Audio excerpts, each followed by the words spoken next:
I need a few nights with other men before I can say, I do without doubts, Melissa said, tapping my chest like it was a reasonable request. Understood, I replied, and she smiled like she just secured my permission slip. Hey friends, please like this video and leave a comment with your impressions. This will be a great help. Thank you. We never tire of reminding you, it's all thanks to you. The first thing I saw that evening was Melissa's face. It was the wedding binder on the kitchen island, open to the page titled Final Counts, with a bright sticky note screaming 62 days. A printed contract for the Lakeside Pavilion sat under it with my signature and hers.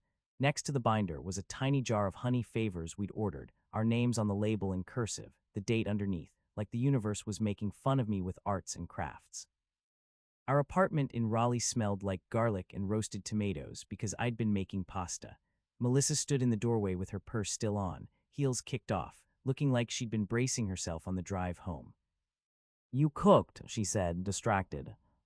Trying to be useful, I said, and I meant it. I'd just gotten off a 12-hour shift at the hospital. I'm an ultrasound tech, steady job, steady hands, steady life. I liked being the calm person. Melissa used to say it made her feel safe. She slid onto the stool by the island, stared at the binder like it was a trap, and blew out a long breath. What's wrong? I asked. Her fingers toyed with the edge of the contract page. I don't want you to freak out, she said, but I've been thinking about something for a while. I set 2 plates down and sat across from her, my fork still in my hand.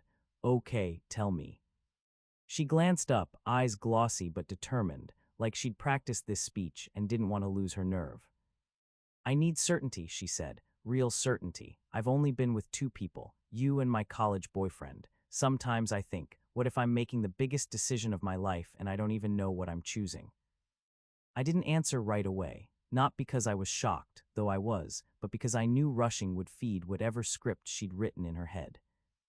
Melissa leaned forward, voice softer, almost tender. If you love me, you'll understand this isn't about you not being enough.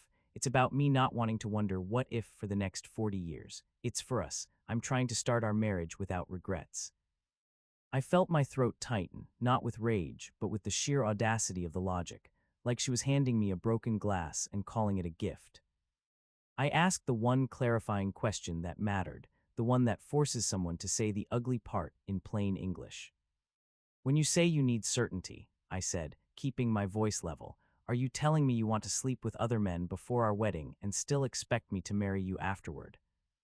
She held my stare. Yes, she said, as if she were confirming a dinner reservation. Just a few experiences, then I'll know, and then I can commit fully. I nodded once, my hands didn't shake, my voice didn't rise. Understood, I said. Her shoulders dropped in relief so fast it almost looked like gratitude. Thank you, she whispered. I knew you'd be mature about it. I knew you wouldn't be insecure. There it was, her neat little trap. If I protested, I'd be insecure. If I accepted, I'd be her doormat with a ring. She reached across the island for my hand like she'd just made us stronger. I let her touch my fingers for a second, then I gently pulled back and stood up. I'm going to clean up, I said. Okay, she said, cheerful again, like the conversation was finished. That night, Melissa acted almost light. She ate 2 bites of pasta and spent most of dinner scrolling on her phone, thumbs moving fast, face angled away like she didn't want me to read her expression. She laughed once at something on the screen and said, sorry, Maya's being ridiculous, and tucked the phone under her thigh when she saw me look. After dinner, she took a long shower, humming to herself. She came out wearing one of my old t-shirts, climbed into bed, and curled against my back like we were still the couple from yesterday. Love you, she mumbled. I heard you, I said. She fell asleep quickly. I stayed awake, staring at the ceiling fan turning slow circles in the dark. I didn't plan revenge. I didn't fantasize about making her jealous. I didn't open her phone. I didn't follow her. None of that is who I am. I planned severance. There's a kind of calm that comes when the decision makes itself. Melissa had just told me I was a temporary parking spot while she went test driving other lives. A man with self-respect doesn't negotiate that. He exits. I got out of bed quietly and went to the living room. The wedding binder sat on the island like a dare. I opened my laptop and pulled up our email folder titled Wedding. I'd built it because that's how my brain works. Folders, confirmations, receipts. I didn't realize it would become my armor. I read every contract line by line. venue cancellation terms, the caterer's refund schedule, the photographer's retainer clause, the DJ's non-refundable within 60 days policy. It was all there, not romantic, not tragic, just paperwork. Around 2 a.m., I drafted a short message to Melissa. I didn't send it yet. I wanted everything done first. Quiet power isn't a speech, it's a completed checklist. At 6:30, I made coffee, took a shower, and dressed like it was a normal workday. Melissa stumbled into the kitchen, rubbing her eyes, hair messy, face relaxed. "You're up early," she said. "I've got things to handle," I replied. She kissed my cheek, absent-minded. "Maya's picking me up after lunch," she said. "We're going to do some errands." "Okay," I said, and watched her smile again. She thought okay meant I was on board. She didn't understand that calm agreement can also be a door closing. As soon as she left for her morning shift at her marketing job, I started the logistics. First, I called the venue, a renovated barn outside Chapel Hill with string lights and a little lake behind it. The coordinator recognized my name and sounded excited at first. "Hi, this is Daniel," I said. "I need to cancel the reservation for May 28th. Silence, then a gentle, professional tone. "I'm sorry to hear that. Let me pull up your contract." She read out the policy. Our deposit $3,500 was non-refundable within 90 days. We were at 62 days. I said, "I understand," and asked for written confirmation. 10 minutes later, an email landed in my inbox. Cancellation confirmed. It listed the date, the forfeited deposit, and the remaining balance voided. Receipt number included. That was my first receipt. Second, I emailed the caterer. We paid a $1,200 deposit. Their contract said partial refund if canceled before 45 days. We were within that window, but they still offered a small credit minus admin fees. They sent a cancellation invoice that broke it down. Deposit retained $600, refund $600, processing timeline 7-10 business days. That was my second receipt. Third, I contacted the photographer. She was booked solid and had a strict retainer policy. She replied with empathy and a screenshot of the signed clause, retainer non-refundable, but she'd release the date to another couple. She sent a formal PDF marked event canceled and the retainer amount noted as kept. Third receipt. I kept going. DJ, non-refundable $500 deposit, cancellation confirmed by email. Florist, refund minus design fee, confirmation sent. Rental company, full refund because we were early enough, confirmation sent. Each one was an email I could forward, print, and file if anyone tried to rewrite history later. Then I handled the ring. Melissa kept her ring in a little ceramic dish by the sink when she washed her hands. That dish was empty that morning because she wore it to work like normal, but I had the original purchase documents in the binder because I was the one who insisted we keep everything together. The ring was insured in my name. The jeweler's buyback policy was clear. I could sell it back for a percentage based on current pricing. It wasn't about money. It was about closing the loop. I drove to the jeweler on my lunch break and started the process. I couldn't physically return the ring without it, but I could set the appointment, bring the certificate, and begin the resale paperwork. They gave me a printed intake form and a scheduled time for that afternoon when Melissa would be at work. Another piece of documentation, BUIBACK appointment confirmed. Next, I dealt with the apartment. Our lease was up in 4 months, and both our names were on it. I wasn't going to keep paying half of a place I didn't live in while she explored other men. I met with the leasing office, explained we were separating, and asked for options. They offered an early termination with a fee or a roommate release if one party qualified alone. Melissa made good money. She could afford it, but I wasn't going to assume she'd cooperate once she realized what was happening. I paid the early termination fee myself to remove any tie. It hurt, but it was clean. The leasing manager printed a document showing the termination date and the fee paid, with my name and a receipt number. I signed, got a copy, and walked out with my 4th receipt of the day. By the time Melissa got home, the train was already off the tracks. I was packed.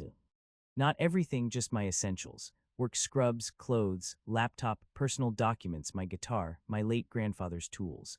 I left the furniture I'd helped pick out because I didn't want to fight over a sofa. I didn't take anything that wasn't clearly mine. I placed a manila folder on the kitchen island on top of the wedding binder.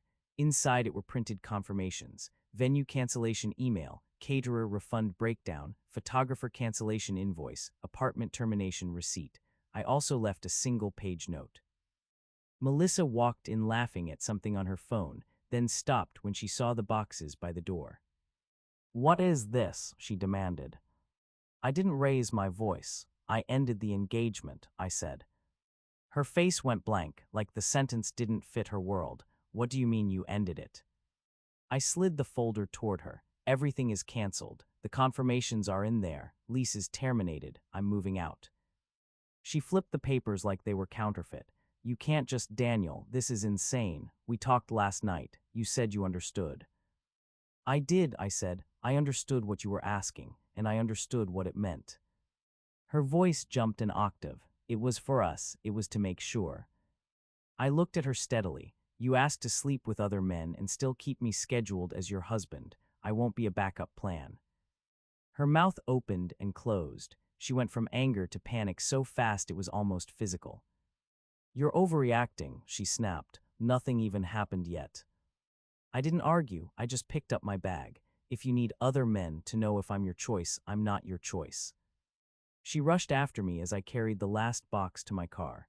"Daniel, stop, please. We can set rules. This doesn't have to be the end." "Melissa," I said softly, "it already is." I left. I didn't slam the door. I didn't scream. I drove to my older sister's place in Cary, because she's the kind of person who can hear a sentence like that and not ask for entertainment. The first call came 5 minutes after I arrived. "Pick up," Melissa texted. "Now." Then another, then a voicemail.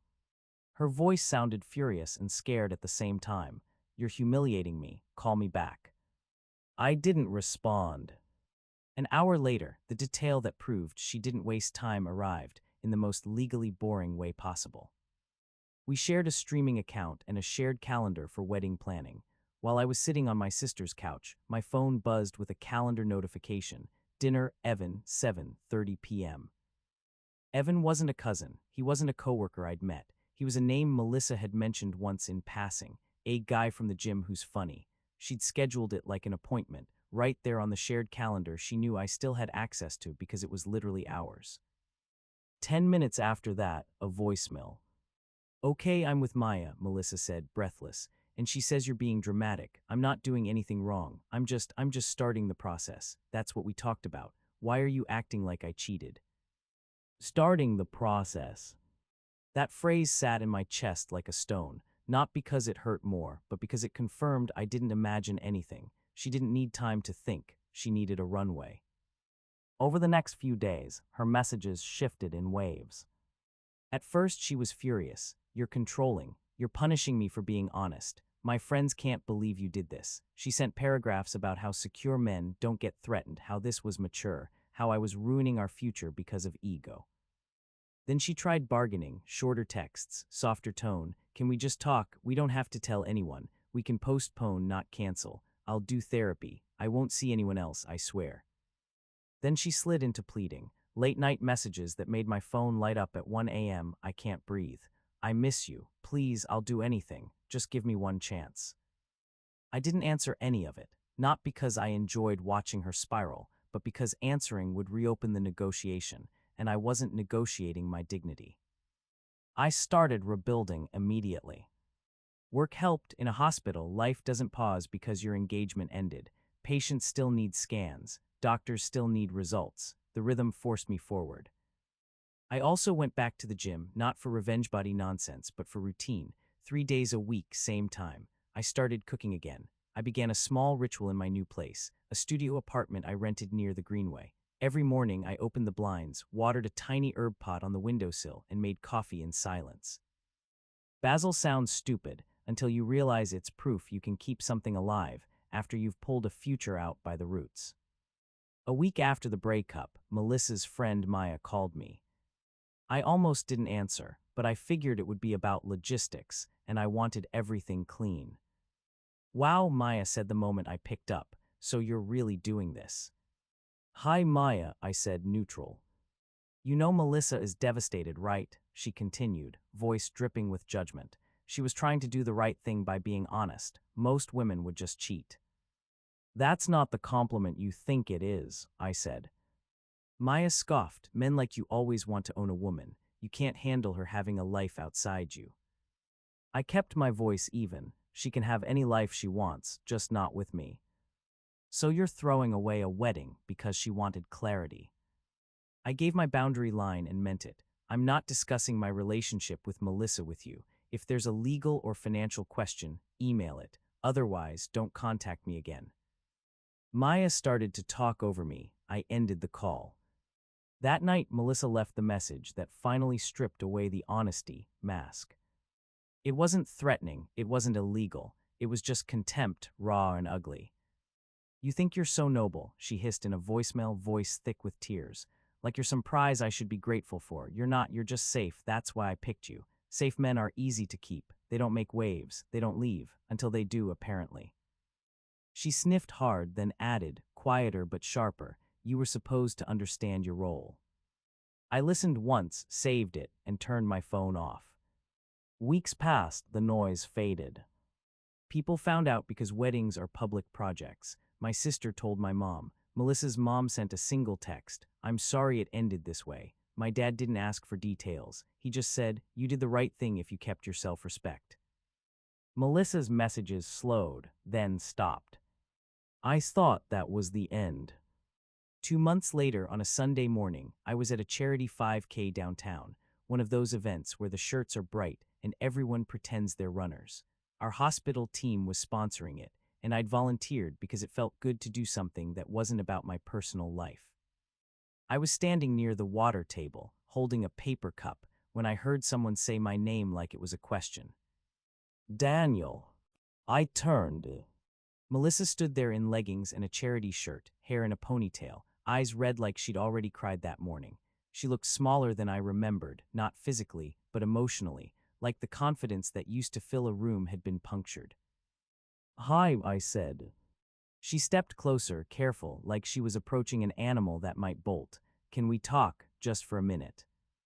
I glanced around. People were laughing, stretching, pinning race bibs, normal life humming along like nothing had happened. 1 minute, I said.